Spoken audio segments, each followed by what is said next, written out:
क्यों एक व्यक्ति रातों रात गरीब से अमीर हो जाता है और एक व्यक्ति रातों रात अमीरी की सीढ़ी से गिरता हुआ सीधी गरीबी की झोली में आ गिरता है? ऐसा क्यों होता है? क्यों कभी कभी कामयाबी बिल्कुल नजदीक होती है और उससे हम चूक जाते हैं? क्यों कभी कभी ऐसा होता है कि मिलती हुई चीज हाथ से रेत की तरह फिसल जाती है? ये अर्श से फर्श पर और फर्श से अर्श तक का सफर तय करने वाला कौन सा ग्रह है जो अचानक से पल भर में एक राजा को रंक और रंक को राजा बना देता है? आज हम बात करेंगे राहु ग्रह की, जिस पर बहुत सारी चर्चाएं अक्सर करके की जाती हैं, जिसको कलयुग का ग्रह कहा जाता है, जिसके बारे में बताया जाता है कि यह ग्रह अगर बनाने पर आ जाए तो व्यक्ति को रातों रात मालामाल बना दे और अगर बिगाड़ने पर आ जाए तो एक करोड़पति हस्ती को भी कुछ ही वक्त में मिट्टी में मिला दे।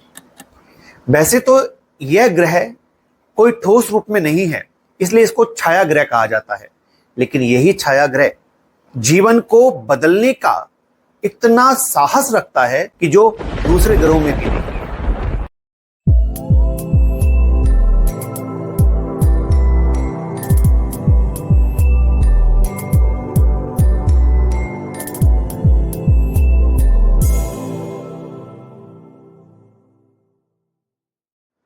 जी हाँ दोस्तों, आपने महसूस किया होगा, आपने अपने मिलने जुलने वालों के साथ भी ये फेस किया होगा कि बहुत सारे लोग एक प्रकार के भ्रम में जी रहे होते हैं। कुछ लोगों को लगता है कि मैं जो पढ़ रहा हूं मुझे इसी प्रकार की बढ़िया एक नौकरी लग जाएगी। उन्हें अपने अंदर एक कॉन्फिडेंस नहीं है, एक ओवर कॉन्फिडेंस होता है कि मेरे साथ तो ऐसा हो ही जाएगा। बहुत से लोग ऐसे भी होते हैं जिन्हें अपने ऊपर कोई कॉन्फिडेंस ही नहीं होता, जबकि वो कहीं ना कहीं बहुत इंटेलिजेंट होते हैं, बहुत समझदार होते हैं, बहुत पढ़े लिखे होते हैं, लेकिन अपने ऊपर उन्हें भरोसा नहीं होता। एक ओवर कॉन्फिडेंस वाला व्यक्ति भी राहु के प्रभाव में हो सकता है और एक जिसको अपने ऊपर भरोसा ही नहीं है वो भी राहु के प्रभाव में हो सकता है।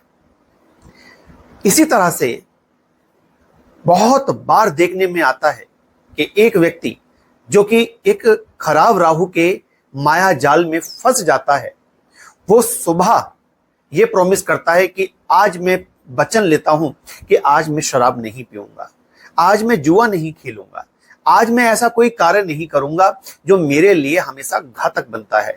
और शाम होते ही वो अपने सारे वादे भूल करके दोबारा से वही करता है जो वो रोज कर रहा है, क्योंकि वो राहु के उस माया जाल में, उस नेगेटिव असर में फंस गया है जहां से वो निकल नहीं पा रहा है। लोग अक्सर करके जब मुझसे मिलते हैं, बातें करते हैं, तो वो जानते हैं, वो अपनी समस्या बता रहे होते हैं, वो रो रहे होते हैं कि उनके साथ ऐसा हो रहा है, लेकिन वो चाह करके भी उस परेशानी से बाहर नहीं आ पा रहे होते हैं। अपने आप को बदलना तो चाहते हैं, लेकिन इतना मनोबल अपने अंदर नहीं बना पा रहे होते हैं जिससे कि वो उस परेशानी से बाहर आ सकें। ये सब कुछ करने वाला राहु है। राहु जब नेगेटिव होता है तो व्यक्ति अपनी छाया को ही अपनी आत्मा समझ लेता है, जबकि आत्मा तो शरीर के अंदर होती है, लेकिन छाया जो होती है वो शरीर से ही बनती है, शरीर के बाहर होती है। लेकिन क्योंकि इसको माया का ग्रह कहा गया है और छाया ग्रह कहा गया है, तो अपनी ही छाया को व्यक्ति अपनी आत्मा समझ ले, यानी कि उस भ्रम के पीछे भागे जो वास्तविकता में है ही नहीं। अक्सर करके लोगों को एक प्रकार का भ्रम होता है, वो किसी से प्यार कर बैठते हैं और उसके लिए दिन रात रोते रहते हैं, मुझे वो नहीं मिलेगा तो ऐसा हो जाएगा, मुझे वो नहीं मिलेगी तो वैसा हो जाएगा। और एक दिन उनका भ्रम टूटता है और क्या होता है नतीजा होता है कि उसकी शादी किसी और के साथ हो गई और परिणाम स्वरूप ये अपने आप को या तो ड्रिंक में ले जाते हैं या पागलों जैसी स्थिति में आ जाते हैं। ये सब कुछ करने वाला कौन है? अगर उनकी कुंडली उठाएंगे तो उन पर राहु की दशा चल रही होगी। अधिकांश केस में ऐसा होता है। जो लोग कामयाबी की सीढ़ी चढ़ रहे होते हैं, जो कि कामयाब हो रहे होते हैं बिजनेस के अंदर, अपने कामकाज के अंदर, और सफलता बहुत तेजी से उनको अगर मिल रही है, तो उनकी कुंडली में राहु बहुत शानदार बैठा है और वो सफलता की तरफ लेकर के जा रहा है। ये शुभ राहु के लक्षण है, लेकिन इसमें ख्याल रखना बेहद जरूरी है, क्योंकि राहु कब पलट बार कर दे इसका कुछ पता नहीं होता। ये राजा बना देता है, लेकिन ये रंक बनाने की भी ताकत रखता है। किस पल ये खराब हो सकता है नहीं कहा जा सकता। बहुत सारे लोगों को मैंने देखा है कि उनकी कुंडली में राहु की दशा आई, उनका अच्छा राहु है और वो जीवन में कामयाब हो रहे हैं, लेकिन अचानक से अपने घर के टॉयलेट को छड़वाते ही, टॉयलेट सही कराते ही उनकी जिंदगी में भूचाल आ गया, क्योंकि उन्होंने राहु के स्थान को यानी कि टॉयलेट को छेड़ दिया और राहु नेगेटिव होकर के उनके जीवन के अंदर उनको सारे संघर्ष देती है। इसी प्रकार से जन्म कुंडली का राहु ये भ्रमित करता है, ये इतना भ्रमित करता है कि व्यक्ति किसी डिसीजन को ले ही नहीं पाता, या फिर ऐसी डिसीजन ले लेता है जिसमें वो किसी की सुनता ही नहीं और सबकी बात को इग्नोर करता हुआ व्यक्ति आगे बढ़ता है। एक अहम की भावना अपने अंदर पाल लेता है, ना पिता की बात अच्छी लगती है, ना मां की, और ना अपने किसी सगे संबंधी की। व्यक्ति सिर्फ अपनी मनसा पूरी करने के लिए अपने हट की वजह से अपना स्टेप ले जाता है और बाद में उसे नाकामी हाथ लगती है। और वहीं पर शुभ राहु वाला व्यक्ति जो भी स्टेप लेता है उसमें कामयाबी प्राप्त करता है। आप कैसे जानेंगे कि राहु शुभ है अथवा अशुभ है? देखिए, इसे जानने के लिए बहुत बार मैंने बहुत सारी वीडियो बनाई है, उनको आप देख लीजिए, प्लेलिस्ट में है, लेकिन मैं यहां कुछ बातें आपको समझा देता हूं। देखिए, राहु खराब की अगर आप जानकारी करना चाहते हो तो आप कुछ चीजों से पता लगा सकते हो।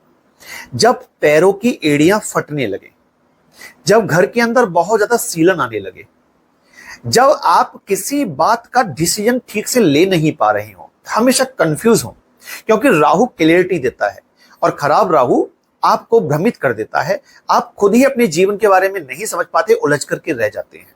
ये खराब राहु के लक्षण है। आपके अंदर अहंकार की भावना बहुत ज्यादा है तो आपका राहु खराब है। अगर रिश्ते की बात की जाए तो आपको आपके नाना का सुख नहीं मिला, अथवा आपको आपके ससुर जी का सुख नहीं मिला, या आपको अपने ससुराल का सुख नहीं मिला, या यहां आपके संबंध अच्छे नहीं हैं, तो भी आपका राहु खराब है।